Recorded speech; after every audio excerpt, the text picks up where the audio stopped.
ان کی تو تدبیر ہی الٹ ہو چکی ہے، ان کی تدبیر کا ہیر پھیر ہے، تو تقدیر کھوٹی، یہ تو تقدیر کے قسمت کے بھی کھوٹے ہیں، یہ تو مقدر کے بھی کیا ہیں، نصیب کے بھی کیا ہیں، کھوٹے ہیں۔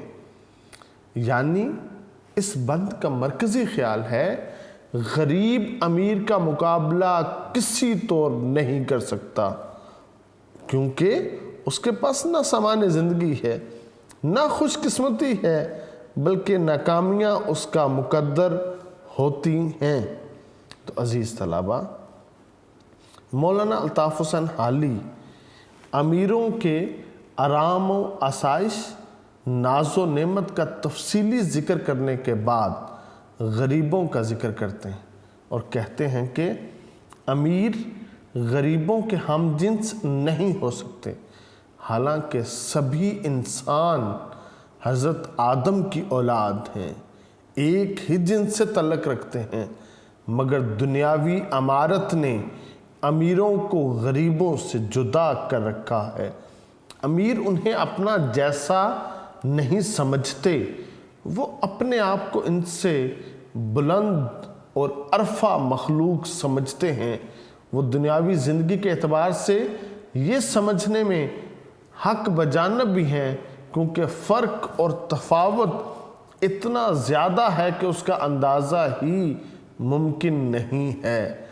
غریبوں کو لمحہ بھر سکون نہیں، آرام نہیں، چین نہیں، وہ ایک وقت کی روٹی کے لیے بھی محنت میں مصروف رہتے ہیں، خون پسینہ ایک کرتے ہیں، بیمار ہو جائیں اس کے باوجود وہ چھٹی نہیں کرتے، وہ محنت اور مشقت کرتے ہیں۔ بلکہ جو امیر ہیں وہ تو عید اپنے گھروں میں مزے سے کرتے ہیں، اور غریب تو اس دن زیادہ پریشان ہوتا ہے کہ آج مزدوری نہیں ہوگی تو ان کے گھر میں فاقہ ہوگا۔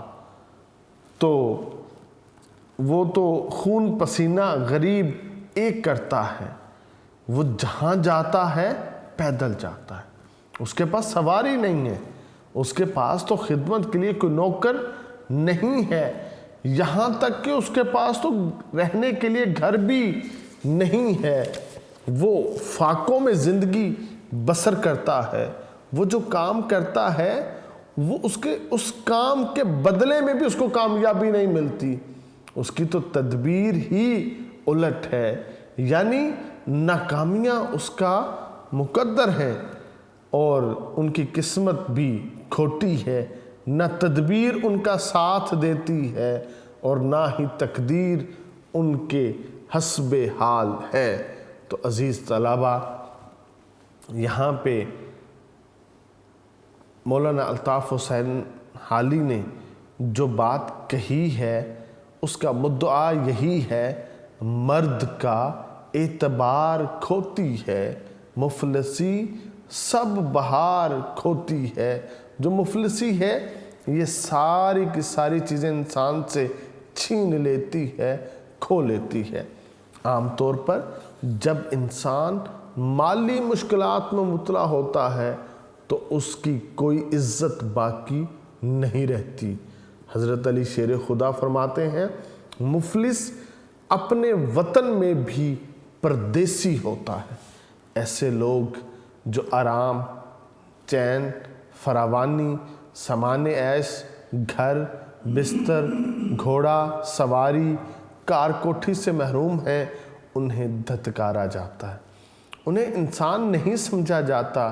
ایسے لوگوں کی صلاحیتیں، توانائیاں، ہنر، علم، تجربے سے فائدہ اٹھا کر بھی انہیں کمی کہا جاتا ہے۔ باعث رسوائی عالم ولی، باعث رسوائی عالم ولی مفلسی ہے، مفلسی ہے، مفلسی ہے۔ پورے جہان میں جو رسوائی کا باعث ہے وہ یہ غریبی ہے۔ افسوس، نکمے، کارآمد لوگوں کو ذلیل سمجھتے ہیں، حقیر جانتے ہیں، معمولی خیال کرتے ہیں۔ اپنی اعلیٰ سوسائٹیوں میں، اپنے گاؤں میں، اپنے ولاز میں وہ الگ الگ اور دور دور رہتے ہیں، یعنی غریبوں سے ہٹ کے رہتے ہیں۔ حالانکہ یہ غریب نہ ہوں تو امیروں کے تو سارے کام رک جائیں، امیروں کی تو نظام زندگی ٹھہر جائے، امیروں کے تو وقت کا پہیہ تھم جائے، زندگی کی ساری چہل پہل باہمی تعاون کے ساتھ قائم ہے۔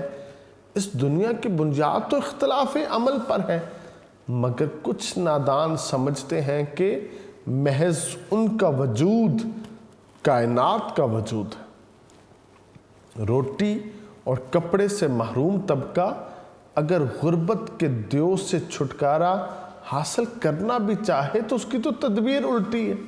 بدقسمتی آسانی سے ساتھ نہیں چھوڑتی اور اس طرح امیروں کو ان کا استحصال جاری رکھنے کا موقع مل جاتا ہے، مگر اسلام کسی کی مجبوری سے فائدہ اٹھانے کو مذموم سمجھتا ہے اور اس رویے سے نفرت کرتا ہے۔ مولانا الطاف حسین حالی کا موقف ہے، غریبوں کی زندگی میں چین اور سکون نام کی چیز نہیں ہوتی، وہ زندگی کی بنیادی ضروریات سے محروم رہتے ہیں اور ان کے پاس کوئی اور سامان بھی نہیں ہوتا، بلکہ یہ غریب تو ہمیشہ روٹیوں کے چکر میں ہی اپنی زندگی بسر کر دیتے ہیں۔ عزیز طلبہ، نبی پاک علیہ الصلوۃ والسلام نے اس افراط و تفریط کا خاتمہ کیا تھا۔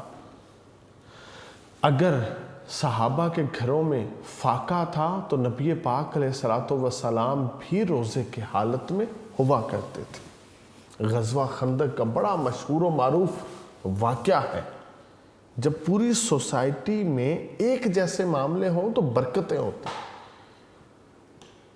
ایک صحابی نبی پاک کے پاس آتے ہیں اور اپنے پیٹ سے جو ہے نا وہ کپڑا ہٹاتے ہیں اور ایک پتھر باندھا ہوتا ہے، نبی پاک کو دکھاتے ہیں کہ حضور اتنی بھوک لگی ہے کہ میں نے پتھر باندھا۔ آپ اپنے پیٹ سے کپڑا اٹھاتے ہیں اور اسے دکھاتے ہیں کہ آپ نے 2 پتھر باندھ رکھے ہیں۔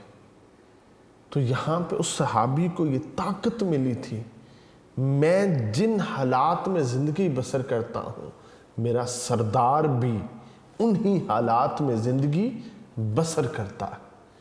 عزیز طلبہ، عمر بن عبدالعزیز کا یہ انداز زندگی تھا کہ آپ بیت المال میں کھانا کھایا کرتے تھے، مگر اس کی قیمت دے دیتے تھے۔ اپنی قوم کے غرباء کے ساتھ بیٹھ کے آپ بیت المال سے کھانا کھاتے تاکہ ان کو پتہ چلے جو ان کا سردار ہے یہ وہی کھاتا ہے جو یہ کھاتے ہیں، کوئی فرق نہیں ہے۔ تو اسلام نے تو اس چیز کی ترویج کی تھی، مگر ہم نے سوسائٹی میں آ کے یہ طبقات بنا دیے ہیں۔ مختصر یہ کہ امیر بہرطور غریبوں سے برتر ہیں۔ بظاہر بات ٹھیک لگتی ہے کہ وہ غریب جس کی زندگی میں سکون نہیں ہے، آرام نہیں ہے، آسائش نہیں ہے، وہ خود امیروں کے خادم ہیں، وہ خود ان کی جوتیاں سیدھی کرتے ہیں، وہ خود ان کی سواریوں کے پیچھے پیدل بھاگتے ہیں، وہ ان کا مقابلہ کیسے کر سکتے ہیں اور کیسے کہہ سکتے ہیں کہ وہ امیروں کی جنس سے تعلق رکھتے ہیں، یا دوسرے لفظوں میں وہ ان کے ہم جنس ہیں۔ زمین اور آسمان کا فرق ہے، کہاں امیر اور کہاں غریب۔ تو عزیز طلبہ، اب ہم یہ پڑھتے ہیں بند نمبر 7۔ مولانا الطاف حسین حالی اس آخری بند میں کہتے ہیں، یہ پہلا سبق تھا کتاب خدا کا۔ یہ پہلا سبق کس کا ہے؟ کتاب خدا کا۔ خدا کہتے ہیں ہدایت دینے والی کو۔ کتاب خدا یہ بیٹا مضاف الیہ ہے، یعنی ہدایت دینے والی کتاب۔ اور کون سی کتاب جو ہدایت دینے والی ہے؟ قرآن پاک۔ کتاب ہدا سے مراد کیا ہے؟ قرآن پاک۔ یہ پہلا سبق تھا قرآن پاک کا کہ ہے ساری مخلوق کنبہ خدا کا۔ کنبہ کہتے ہیں بیٹا خاندان کو۔ یہ جو ساری مخلوق ہے یہ خدا کا کنبہ ہے، یعنی خدا اس کا خالق ہے۔ وہ خدا جو غریب کا خالق ہے وہی خدا امیر کا بھی خالق ہے۔ اس نے غریب کو جس سانچے میں پیدا کیا امیر کو بھی اسی سانچے میں پیدا کیا۔ غریب کے بھی 2 ہاتھ، امیر کے بھی 2 ہاتھ، غریب کی بھی 2 آنکھیں، امیر کی بھی 2 آنکھیں، غریب کی بھی 2 پاؤں، امیر کے بھی 2 پاؤں۔ یہ جو دھڑ ہے جیسا امیر کا ویسا غریب کا، وہی دوست ہے خالق 2 سرا کا۔ خالق 2 سرا کا معنی جو 2 جہانوں کا خالق ہے، جو 2 جہانوں کو پیدا کرنے والا ہے۔ خالق کریٹر کو کہتے ہیں، پیدا کرنے والے کو کہتے ہیں۔ 2 سرا 2 جہانوں کو، وہی دوست ہے خالق 2 سرا کا۔ جو خالق 2 سرا کا اللہ تعالیٰ کا جو دوست ہے وہ کون ہے؟ خلائق سے ہے جس کو رشتہ ولا کا، ولا کہتے ہیں محبت کو، الفت کو۔ خلائق مخلوق، مخلوق سے جس کو محبت کا رشتہ ہے وہ خالق 2 سرا کا دوست ہے۔ جو مخلوق سے پیار کرتا ہے وہ خدا کا دوست ہے، وہ عام انسان نہیں ہے۔ مخلوق کو کھانا کھلانے والا خدا کا دوست ہے، مخلوق کو پانی پلانے والا خدا کا دوست ہے، مخلوق کے لیے آسانیاں بانٹنے والا خدا کا دوست ہے، مخلوق کو لباس پہنانے والا خدا کا دوست ہے۔ جس کو مخلوق سے پیار ہے وہ اللہ رب العزت کا کیا ہے؟ دوست ہے۔ یہی ہے عبادت، یہی دین و ایمان، یہ پوری عبادت ہے۔ مخلوق خدا کی جو خدمت کرنی ہے، جو حقوق العباد پورے کرنے ہیں، یہی ہے عبادت، یہ ساری عبادت ہے، یہی دین ہے، یہ دین پورے کا پورا دین ہے، یہی ایمان ہے، یہ پورا ایمان ہے کہ مخلوق خدا کی خدمت کرو، حقوق العباد پورے کرو کہ کام آئے دنیا میں انسان کے انسان۔ یہ ہے جی اہم سبق، دنیا میں کیا کرے انسان؟ انسان کے کام آئے۔ جو انسان کے کام نہیں آتا اس کی زندگی میں اور جانوروں کی زندگی میں کوئی فرق نہیں ہے۔ اللہ پاک نے تمہیں یہ جو معاشرے میں رکھا ہے، سماج میں رکھا ہے، صرف اس لیے کہ انسان کے کام آئے۔ اللہ رب العزت نے جو اختلاف عمل رکھا ہے صرف اس لیے کہ انسان کے کام آئے۔ اللہ رب العزت نے جو ایک دوسرے کے ساتھ تعاون کا معاملہ رکھا ہے وہ صرف اس لیے کہ انسان کے کام آئے۔ تو عزیز طلباء، اس بند کا مرکزی خیال ہے قرآن پاک کی تعلیم کے مطابق سب انسان برابر ہیں اور اللہ تعالیٰ لوگوں سے محبت کرنے والوں سے محبت کرتا ہے۔ کیا ہے خطبہ حجت الوداع؟ تمام انسان برابر ہیں، کسی عربی کو اجمی پہ فوقیت نہیں، کسی کالے کو کسی گورے پہ کوئی فوقیت نہیں، کسی امیر کو کسی غریب پہ کوئی فوقیت نہیں ہے۔ ہاں فوقیت ہے تو اس کو جو تقوی والا ہے، پرہیزگار ہے۔ بیٹا مولانا الطاف حسین حالی نے اپنی اس ساری بات کو سمیٹا ہے ایک چیز پہ، اور وہ کیا ہے؟ قرآن پاک۔ کہ قرآن پاک ایک کتاب ہدایت ہے، وہ ایک ضابطۂ زندگی ہے، وہ انسان کو سکھاتا ہے کہ تمہیں صبح ایسے کرنی ہے، شام ایسے کرنی، تم نے بڑوں کے ساتھ کیسے پیش آنا، چھوٹوں کے ساتھ کیسے پیش آنا ہے، تم نے سفر کے اندر کیسے ہونا ہے، اور جب تم مقیم ہو تو تم نے کیسے ہونا ہے۔ وہ ہمیں ایک مکمل ضابطۂ حیات سکھاتا ہے، وہ بتاتا ہے تم امیر ہو، اپنی امیری کو کیسے خرچ کرو، تم غریب ہو تو اپنی غریبی میں اپنے وقت کو کیسے بسر کرو۔ یہ سارے درس ہمیں کتاب خدا قرآن پاک دیتا ہے، اور قرآن پاک کا یہ جو سبق ہے کہ اس نے انسانیت کو ایک کنبہ اور خاندان کہا ہے، کیونکہ ساری مخلوق اللہ نے پیدا کی ہے، سب آدم کی اولاد ہیں، ہم جنس ہیں۔ حدیث پاک ہے ساری مخلوق اللہ کا کنبہ ہے، اور اللہ کے نزدیک سب سے زیادہ محبوب وہ ہے جو اس کے کنبے سے کیا کرے گا؟ محبت کرے گا، حسن سلوک سے پیش آئے گا۔ دنیا میں بیٹا دولت کی غیر مساوی تقسیم کے باوجود انسان بطور انسان برابر ہے، خواہ کوئی محل میں رہتا ہو یا کسی جھونپڑی میں، خواہ کوئی ناز و نعمت میں زندگی بسر کرے یا فاقوں میں، خواہ کوئی ریشم کے لباس پہنے، خواہ کوئی پھٹے پرانے لباس یا چیتھڑوں میں لپٹا ہوا ہو، گویا بطور انسان، بطور تخلیق تمام کے تمام انسان برابر ہیں۔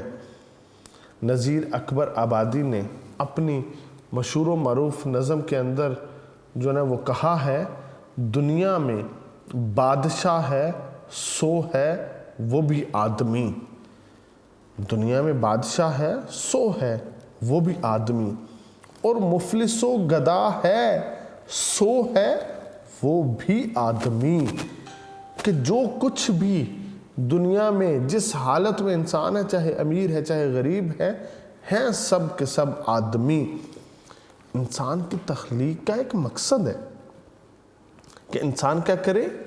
اللہ رب العزت کی عبادت کرے، اللہ تعالیٰ کی مخلوق سے محبت کرے، نفرت نہ کرے۔ محبت ہی بنیاد ہے۔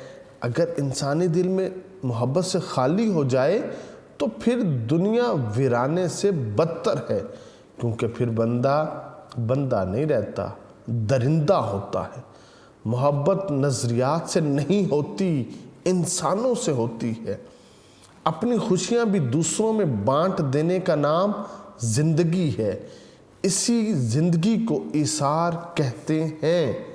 بیٹا تین چیزیں ہیں، ایک ہے معاشرے میں عدل کرنا، دوسرا ہے معاشرے میں احسان کرنا، اور تیسرا ہے معاشرے میں ایثار کرنا۔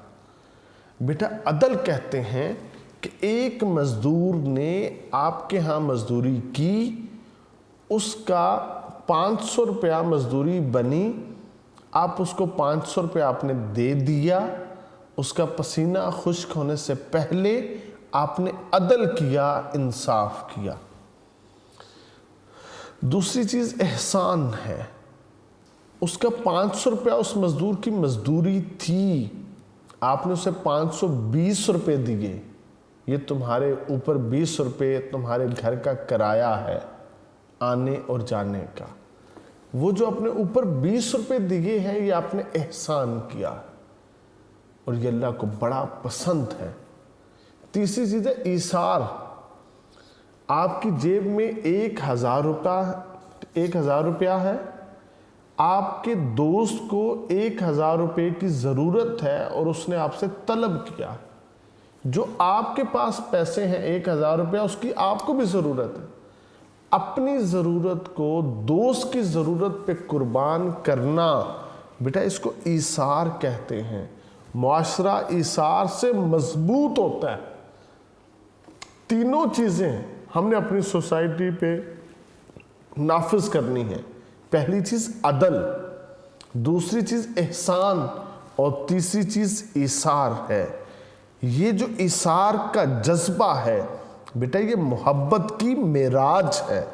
بطور انسان ضروری ہے کہ انسان کے دل میں ہمدردی ہو، وہ انسان کے کام آئے۔ اگر انسان کے پاؤں میں کانٹا چبھ جائے تو دوسرا انسان اس کانٹے کی خلش کو محسوس کرے۔ اپنے لیے تو سبھی زندہ ہیں۔ حیوان اور انسان میں صرف اتنا فرق ہے کہ انسان دوسروں کے لیے زندہ رہتا ہے، اور حق یہ ہے کہ اللہ تعالیٰ اس سے محبت کرتا ہے جو اس کی مخلوق سے محبت کرتا ہے۔ جو شخص ایثار اور قربانی کے ساتھ کام لے، اللہ اس سے محبت رکھتا ہے۔ عزیز طلبہ، کہا جاتا ہے محبت مستقل غم ہے، محبت غم کا گہوارہ۔ محبت مستقل غم ہے، محبت غم کا گہوارہ۔ جو آنسو رنگ لے آئے وہی دامن کا شہ پارا۔ بیٹا ہم جس دین کے پیروکار ہیں اس نے یہی تعلیم دی ہے، جو کچھ تم اپنے لیے پسند کرتے ہو وہی دوسروں کے لیے بھی پسند کرو۔ حکم ہے تم میں سے کوئی شخص اس وقت تک مومن نہیں ہو سکتا جب تک جو چیز وہ اپنے لیے پسند کرے وہی اپنے دوسرے بھائی کے لیے بھی کیا ہے، پسند کرے۔ جو ایسا کرے گا وہ بیٹا محبت میں پورا ہوگا۔ عزیز طلبہ، کہا جاتا ہے خیر الناس سے من ینفع الناس، انسانوں میں بہترین انسان وہ ہے جو انسانوں کے لیے نفع بخش ہے۔ اور پھر یہ بھی حدیث پاک ہے کہ تم اس وقت مومن ہو جب تمہارے ہاتھ سے، تمہاری زبان سے دوسرے مسلمان محفوظ رہیں۔ اور بیٹا ایک جگہ پہ تو اللہ نے خود حکم دیا ہے، تعاونوا علی البر والتقوی، نیکی اور بھلائی کے کاموں میں ایک دوسرے کے ساتھ تعاون کرو، ایک دوسرے کے مددگار ہو جاؤ۔ تو پھر شاعر بھی کہتا ہے ہیں لوگ وہی جہاں میں اچھے، ہیں لوگ وہی جہاں میں اچھے، آتے ہیں جو کام دوسروں کے۔ بیٹا اسلام نے سماجی نظام کی بنیاد رکھی، باہمی تعاون کی بنیاد رکھی، ہمدردی خیر خواہی کی بنیاد رکھی۔ چنانچہ احسان کرنے والوں کو اللہ نے اپنا دوست فرمایا ہے۔ قرآن پاک میں ان لوگوں کی تعریف کی گئی جو دوسروں کی مدد کرتے ہیں، اس کے برعکس ان کے لیے سخت عذاب کی وعید ہے۔ جو لوگوں کو کھانا کھلانے کی ترغیب تک نہ دے، اسلام یہ بات کھول کر بیان کر رہا ہے اگر تم پیٹ بھر کر کھانا کھا کے سو جاؤ، تمہارا ہمسایہ بھوکا رہے تو ایسا کھانا حرام ہے۔ اسلام ایک دوسرے سے مصافحہ کرنے، معانقہ کرنے، مسکرا کر ملنے، کھانا کھلانے، عیادت کرنے اور دوسروں کے لیے دعا کرنے کا حکم دیتا ہے۔ گویا انسان دوسرے انسان کی مدد کرتا ہے، انسان دوسرے انسان سے تکلیف دور کرتا ہے۔ جب ایک انسان کسی انسان کی دنیاوی تکلیف دور کرتا ہے، اللہ اس پہ فضل کرتا ہے، اس کی آخرت کی تکلیف اس سے اٹھا لیتا ہے۔ جو لوگوں پہ رحم کرتا ہے اللہ اس پہ رحم کرتا ہے۔ اسی لیے کہا گیا کرو مہربانی تم اہل زمین پر، کرو مہربانی تم اہل زمین پر، خدا مہرباں ہوگا عرش برین پر۔ تو عزیز طلبہ، درد دل کے واسطے پیدا کیا انسان کو، ورنہ طاعت کے لیے کچھ کم نہ تھے کرو بیاں۔ مولانا الطاف حسین حالی نے اس نظم میں ہمیں یہ درس دیا ہے، ہم کیا کریں، ہم یہ جتنی بھی دنیاوی جو تفرقہ بازیاں ہیں ہم ان کو ختم کریں اور آپس میں اتحاد کی فضا کو فروغ دیں، ایک دوسرے کے ساتھ کام آئیں۔ اشفاق احمد صاحب کی بڑی مشہور دعا ہے کہ اللہ رب العزت سے توفیق مانگا کرو کہ وہ تمہیں آسانیاں بانٹنے کی توفیق دے۔ تو عزیز طلبہ، مولانا الطاف حسین حالی کی یہ نظم ختم ہوتی ہے، اس کو اچھی طرح یاد کیجئے گا، بڑی اہم نظم ہے۔ اللہ رب العزت آپ کو علم نافع عطا فرمائے۔ والسلام۔